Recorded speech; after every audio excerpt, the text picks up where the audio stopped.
Thank you for joining me today. I'm glad you're here. My name is Jerrel. I develop games for a living. Today I'm going to discuss Final Fantasy Resonance. This was recently revealed through a trailer via Nintendo Direct. I haven't seen the trailer itself. I have had viewers of this channel request that I take a look at this trailer and discuss it. So this game is labeled as HD 2D, which is interesting because that's not an accurate descriptor of what these styles of games actually are.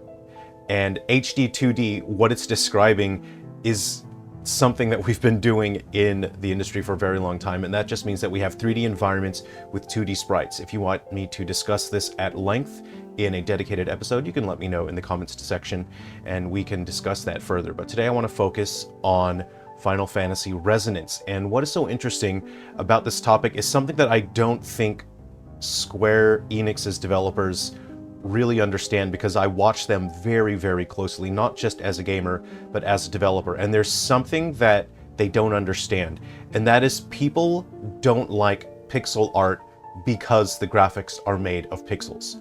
The pixels themselves are not the reason why people like this style of visuals.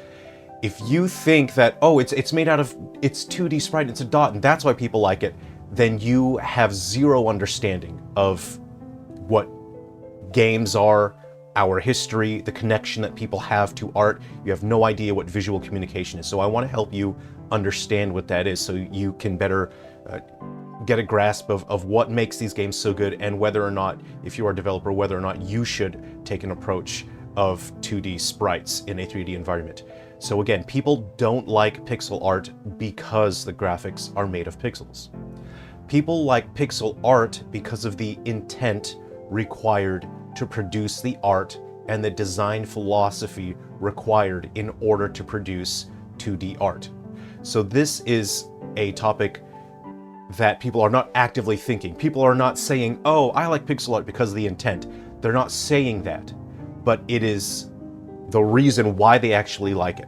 The reason why people actually like pixel art is because the intent for pixel art is much higher and more focused. In order to produce pixel art, every single pixel means something. You have to put an immense amount of thought and purpose behind every single pixel. So the intent required for pixel art is much higher and more focused than the production of 3D models. The intent required for 3D models is very low, and it's generally very sloppy. You can just slap stuff together in a 3D environment. You can keep making adjustments and wobbling and wiggling stuff here and there, and the 3D models have nearly infinite opportunity for detail and adjustment. But in pixel art, you have to have a very strong understanding of how to make something look like something that people will recognize. And how do you make it look good? How do you make it look stylish? It takes an immense amount of skill and effort to produce pixel art that looks good.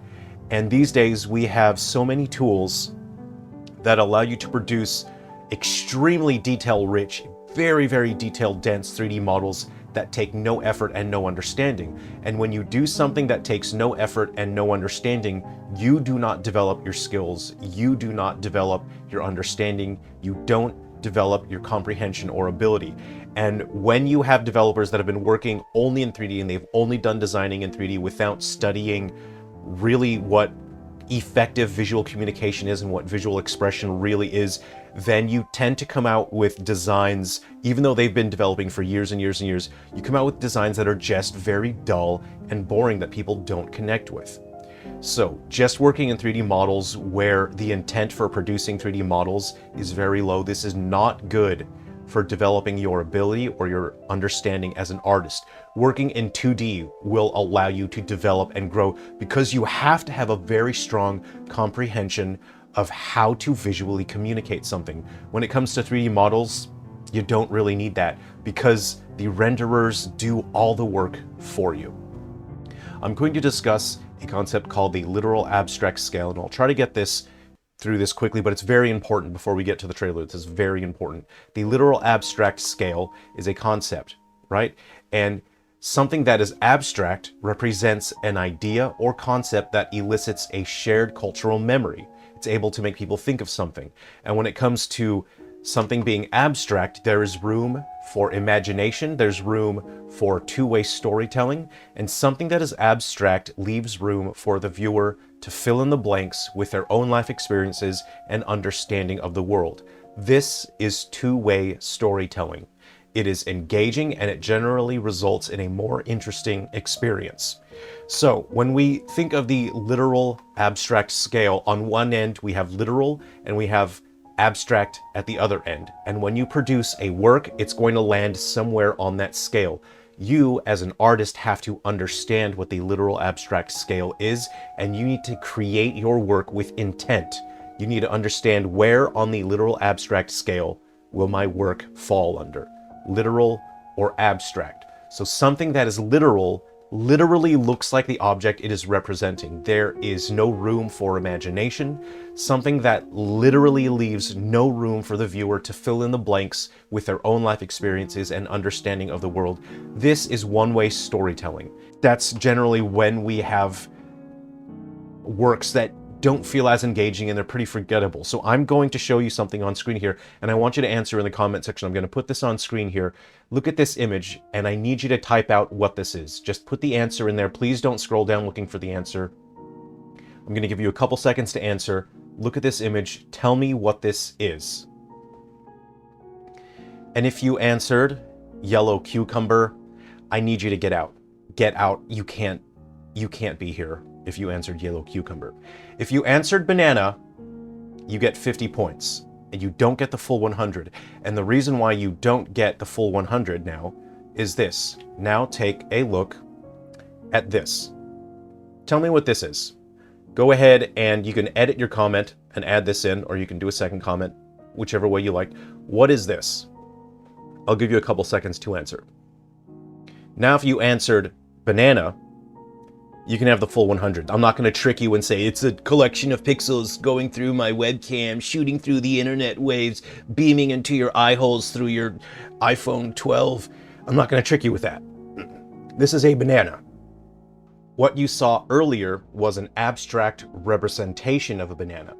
So if your first answer was an abstract representation of a banana through pixel artwork, then you can have a full 100. So this is literally a banana.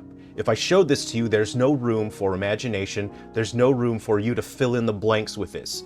I'm telling you this is a banana. It's literally what it is. So when we see games with 3D graphics that are hyper photorealistic, those games don't leave any room for you to be engaged. And that's why games tend to be forgettable. They feel just not that interesting.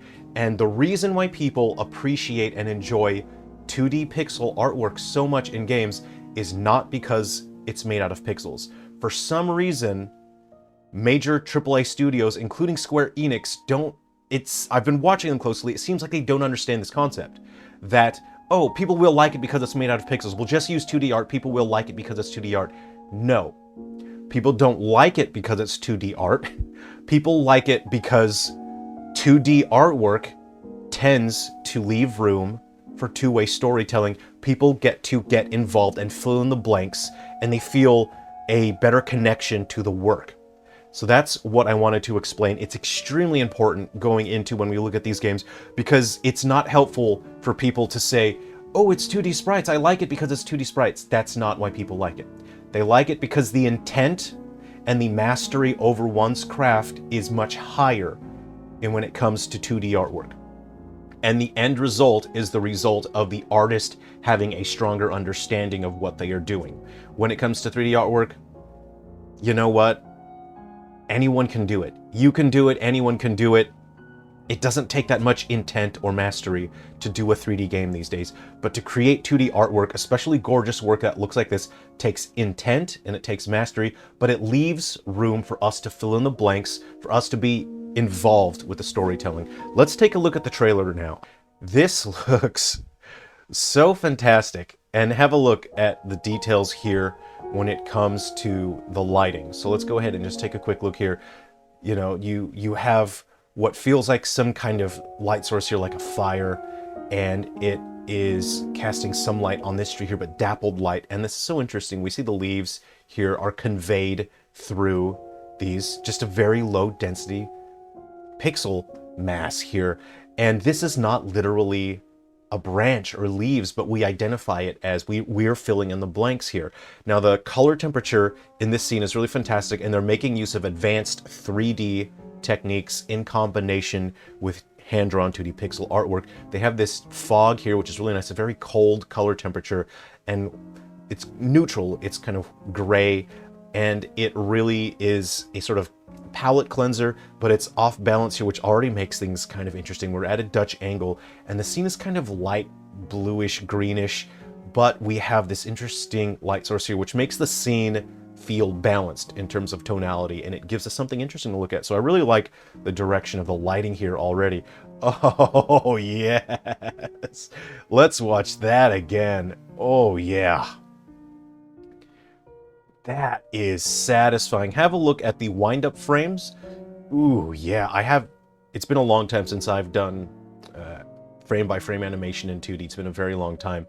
But I still do a lot of animating in 3D, and I carry over my design philosophy from 2D animating.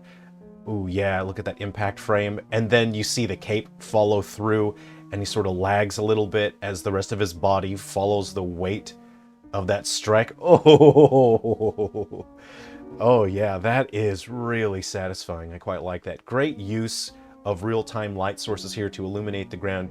These are not pixel graphics. The grass, it's a 3D model. It's a low density texture on a 3D model, and it's using a degree of wind simulation and physics simulation in order to convey a sense of movement. It's not 2D graphics, it's 3D graphics with low density textures, and it looks fantastic. Oh yeah, I'm kind of hoping we get a lot more of that. That was really, really nice.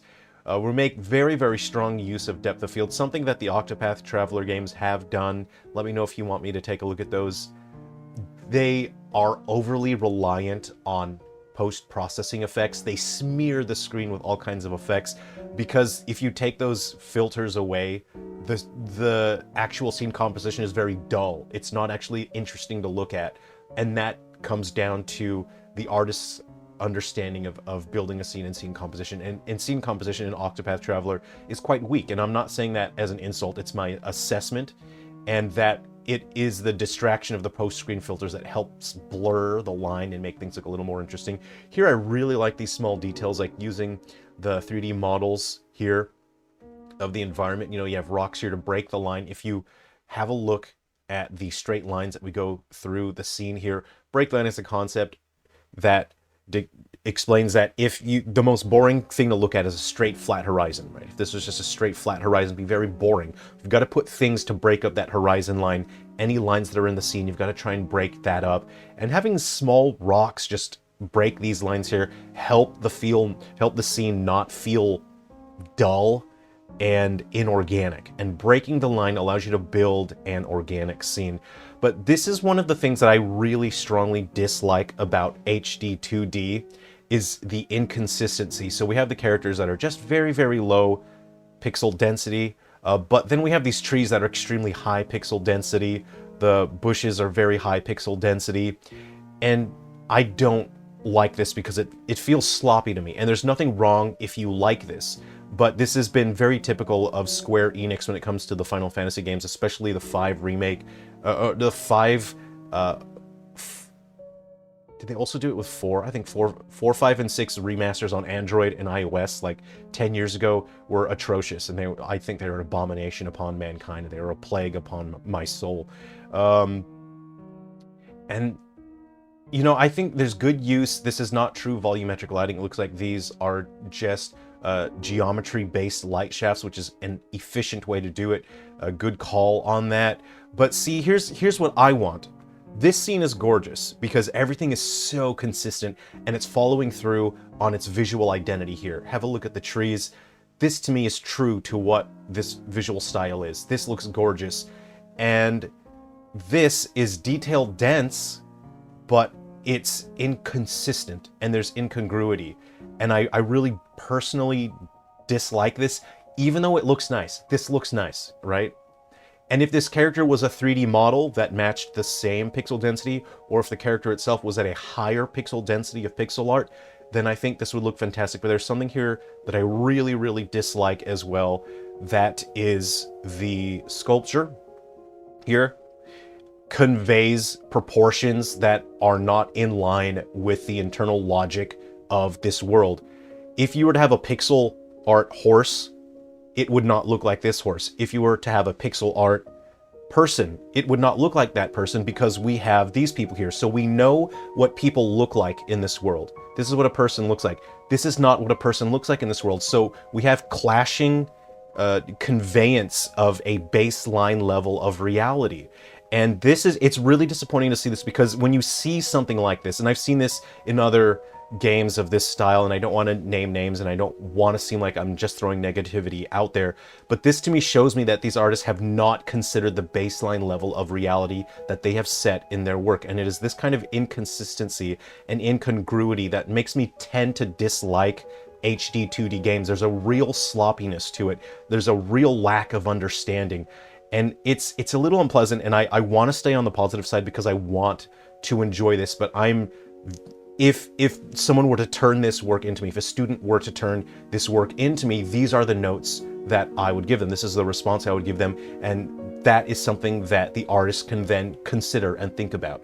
And whether or not they will try to improve their understanding of visual communication and visual expression, it's up to the artist, you know. This is all technically competent, it's just very inconsistent. But boy howdy, is it gorgeous. We have higher pixel density grass here, which is supremely inconsistent with what we see here. This to me is, I'm not trying to be negative here. This is gorgeous. This is absolutely stunning. And if the entire game looked like this, oh man, this is stunning. And then to then look at a scene like this one is this is so disappointing and sloppy, because this grass is now at a completely different style, and it's not consistent with that visual aesthetic they had set, and it's fine. There's nothing wrong. If you like this, if you love this, there's nothing wrong with that. I'm just approaching this as an artist and as a developer. The technical implementation of all of this is fine. There's nothing wrong with that. I do like the very heavy chromatic aberration to make as we get farther from the center of the frame, that chromatic aberration creates a double image with the red and the blue colors. And it's a way to sort of fake blurring, radial blur. And radial blur tends to have a higher performance cost, whereas this one is significantly cheaper. So it's a nice way to achieve that, and it does help the scene feel a little interesting. But the actual artwork on this summon here, stunning, absolutely stunning. Really fantastic. I quite like that. Look at this spell. So these artists are not lacking when it comes to their ability to create particle effects. Particle effects go very underrated, because this kind of work takes an immense amount of programming, and when it comes to particle systems these days, we don't hand code them. We have particle system managers in our game engines, and we can use a visual interface to tell the game how the lifespan of these particles is supposed to play out. And we can do so much more because of that, because we have tools that let us define our instructions in a way that allows us to be expressive. And that was a very interesting shot. It almost feels like they're using multiple sprites and layering them for the tail, but we don't get to see that much. Ooh, that is just a really fantastic smooth animation on that. But that is frame by frame, so there's no sort of physics simulation on that. Frame by frame animation, really fantastic on that. Absolutely beautiful. Okay, these are fantastic. The particle effects as he's drawing in, it conveying a sense that he's pulling the energy in and building up that energy ball above him. I said I wasn't going to linger too much, but I absolutely am. This is the kind of thing that we can do with 3D game environments, is that kind of scene. That'll be extremely difficult to do in 2D, because 2D sprites tend to have a pretty high performance cost when you have tons and tons and tons and tons of them. And something like this, and it would take a lot of work to get it to look organic. So This is something that we can only do in 3D environments. Really fantastic. And it's something that irks me why they keep calling this a 2D game. Nothing about this is 2D. This is entirely a 3D game with low density 2D character sprites. It's a 3D game, not 2D. And all of these things just wouldn't be possible in a 2D game. Oh man, this is gorgeous. This is so fantastic. Right here, as you see this. Oh man, that I'm not sure if that's part of the summon during battle. Really great. But then there's something that catches me here. Is this part of a cutscene, I think? Let's see here. Oh, this might be an in-game cutscene, but it's interesting. Very interesting. They've gone this kind of hybrid. You see here, you see have very, very low density pixels on the textures, and you can see on it's very, very pixelated there, but then oh, interesting. Oh, I wonder if they're using a post-processing filter to achieve that pixelated effect, because you see here the pixel density is very low, but then as we move in, the pixel density is significantly higher. So this is kind of interesting. I'm wondering if they've relied on a post-screen shader that can vary the intensity of the pixelation depending on where in the scene it is, and if they do have that sort of post-screen shader, they can get the whole game to have a more consistent pixelated feel if they wanted to. We see that there's limited frame animation on here where they're clamping the frames of animation, so that's interesting, but we don't get to see too much of that, and I'm 100% lingering a bit too long on some of these things here. I'll try and move forward a little bit. Okay, I'll try and let it play. We have use of physically based shaders. It's a more advanced way of calculating light reflections and real-time lighting and conveying reflections and shadows and all that. We have that on the ground with these puddles. But something like that, because the color space required for that is like, that's basically like a photorealistic technique. And that sort of shading and lighting, it is absolutely inconsistent with the characters themselves. And this feels really, again, really, really sloppy to me because it's not visually coherent, it's not consistent.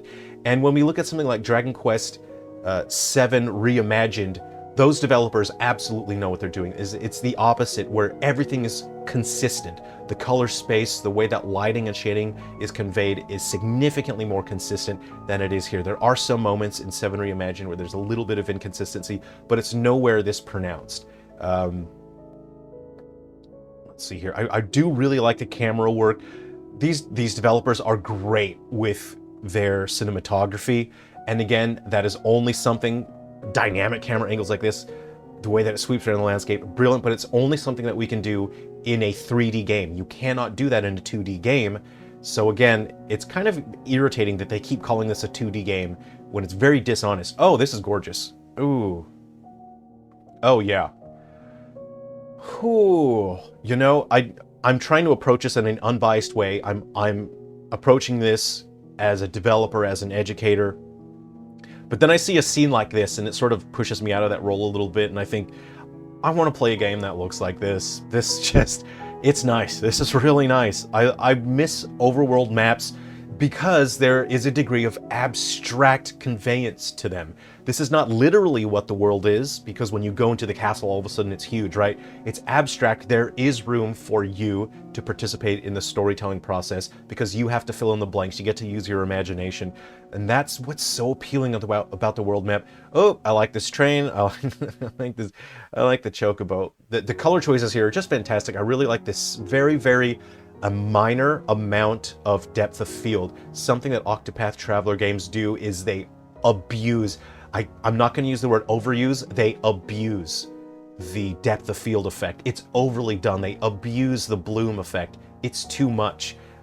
This is just right. I'm going to give this scene an A. This has kind of captured me a little bit. I really like this. I see a sparkle over there. I want to go over there and pick it up. I really like the use of variation in elevation to help the scene feel like it has depth. Ooh, I really like that. I like that. This is fun. I gotta pick that up. This is frustrating me, that seeing a sparkly that you can pick up and then not picking it up frustrates me. I wonder if many of you out there can relate. These kinds of scenes, okay, let's take a look. We're taking a look. Okay, so generally this is what the gameplay looks like. All right, so I'm willing to accept that as a player, right? I really like the scene where everything had low pixel density, but this is what it is, so I'm just going to accept that. The grass, everything is significantly higher pixel density other than the characters here. So something like this I think is really, really nice. I think this is well framed, and it's important to consider because these games generally have the camera kind of far away and top down. We want to remind people, remember isometric 2D games. It's nice to bring the camera down and to sort of flatten out the angle so you can see the landscape a bit. And it's something that allows us to have a closer connection to characters. And again, it's something we can only do in 3D games. You cannot do this in a 2D game. You would have to paint the entire scene with, you know, create a whole scene again. Whereas in this one, you can just change the camera angle. Oh, yeah, I like the scene, you know, where you can sort of see like highlights from the characters that make it feel like they're in a dark room, and you see the highlights on the hair just there. This is a situation where having the character portrait is very good because we have lower definition on these sprites, which are pretty high pixel density. I'm wondering if that's like 128 by 64 pixels across. This, I'm going to guess that this is 128 high, 64 across. I could be wrong, but that's just kind of what it feels like. Okay. Oh, that was fun.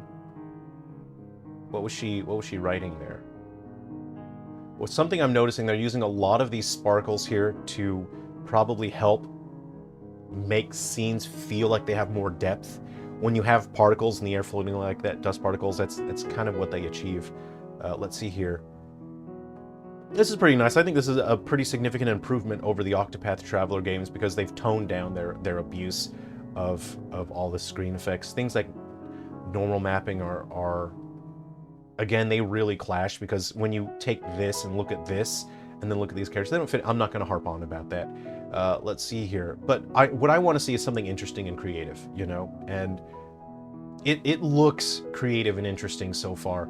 That is a piece of geometry. That is not true volumetric lighting. That's a model, and it's significantly cheaper to render just a piece of geometry with a transparent texture with an additive shader.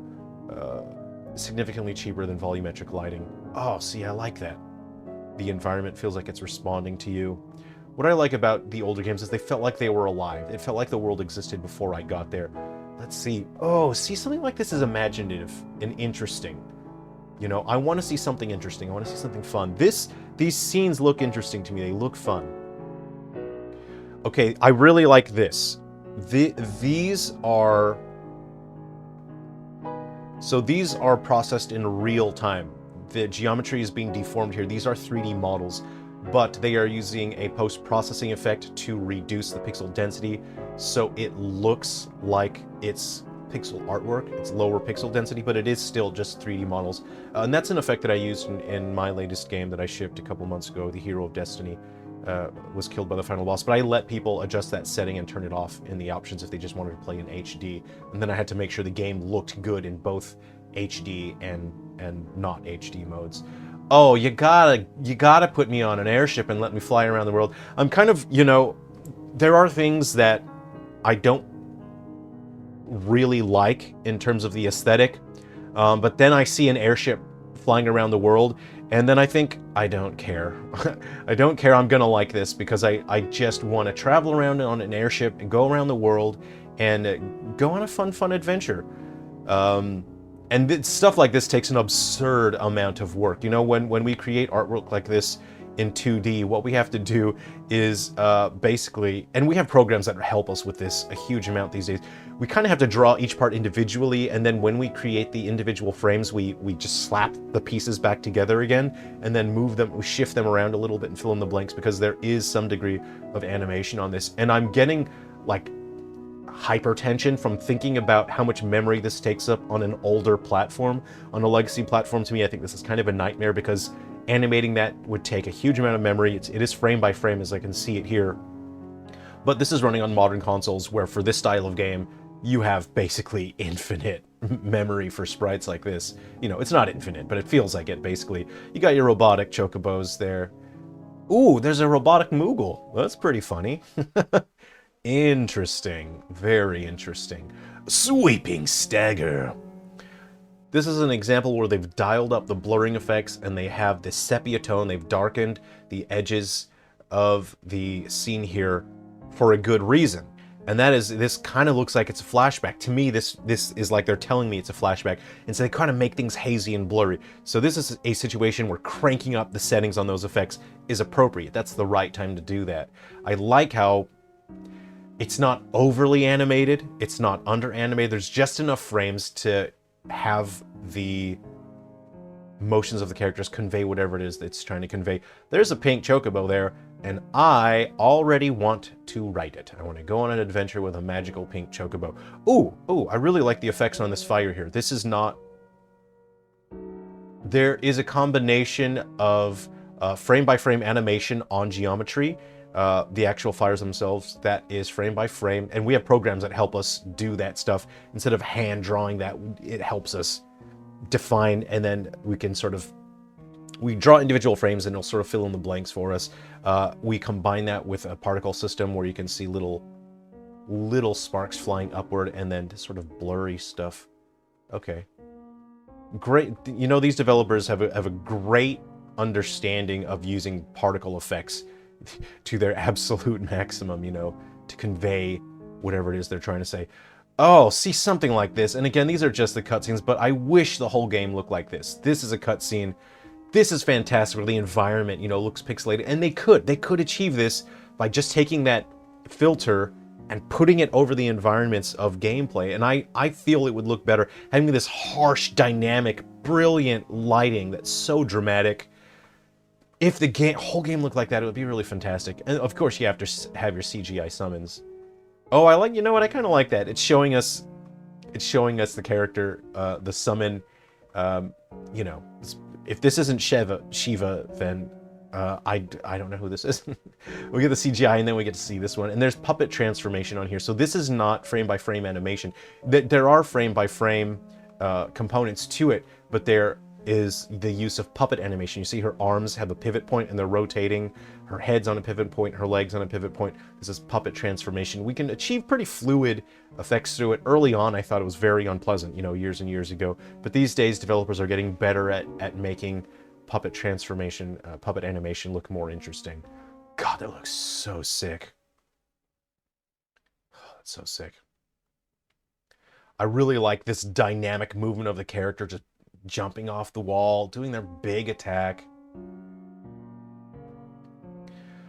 Okay, it looks like, okay, that's available in October. You know, I hope I didn't sound too negative on this, but I'm not here to just blindly praise whatever the industry is throwing out. And especially in Square Enix's case, where they've produced far below average work. A lot of their works that they've produced are far below average, and it's frustrating to me because I've been a huge fan and they were a huge inspiration to me a very long time ago. I want to see Square Enix do the absolute best. I want to see Square Enix be the absolute kings of game development and RPGs again. That's what I want to see. So I'm not approaching this topic as, I'm gonna make hate content. No. I want to help other artists. I want to help other game developers understand what it is we are looking at. I want to help you understand how you can improve your work and your comprehension of this art form. So I've really liked what I've seen here.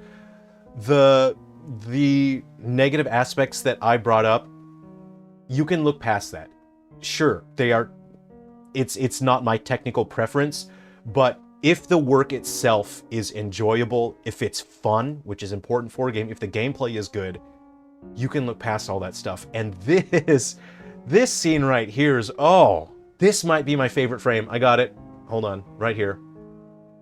This is my favorite frame. This is fantastic. Oh boy, look at the way that they've carved this scene out. The little river starts up there and it curves right down. You can sort of twisting around the bend. We have a break in our horizon there. These mountains fade into the atmospheric fog there. There's an unevenness there in the elevation. The trees have a more, you know, it's the same as the world environment, you know, kind of high definition. there. But this scene, oh, you know, you have this brown here of the terrain that breaks up. If this was just green, it would be a little bit samey, but you have just enough dynamic there. You have the plants here where the enemies aren't standing, so you don't need anything important there. But instead of looking dull, they've populated that with plants. Oh, yeah. This is gonna be my favorite frame. I like this. I like this frame very much. Okay, today's episode lasted a bit longer than I expected it to, but apparently there was just a huge amount of stuff to discover here. This was interesting to me. I like what I see overall. I think that they've done a very good job, but there are other efforts in this similar style. You know, the Dragon Quest 1 and 2, Dragon Quest 3, and the Adventures of Elliot, I think they are more coherent. They're more consistent. There's some inconsistency here, but at the end of the day, if you enjoy it, there's nothing wrong with that. Again, I'm approaching this as an artist and as a developer, and as artists and as developers, we have to strive to do our best. We have to strive to excel. And if something can be improved upon, if our understanding of our craft can be improved, we must strive for that. So I'm not approaching this as a complaining gamer. I think this looks very good, and I really like what I see. I didn't think I'd be that interested in it, but I think I'm going to pick this up when it launches because I want to go on fun adventures and explore an overworld on an airship again. I really would enjoy that. So thanks very much for watching the episode. Let me know what you thought of this trailer and if you're going to be picking it up or not. Okay, take care of yourselves. Be well. I'll see you around.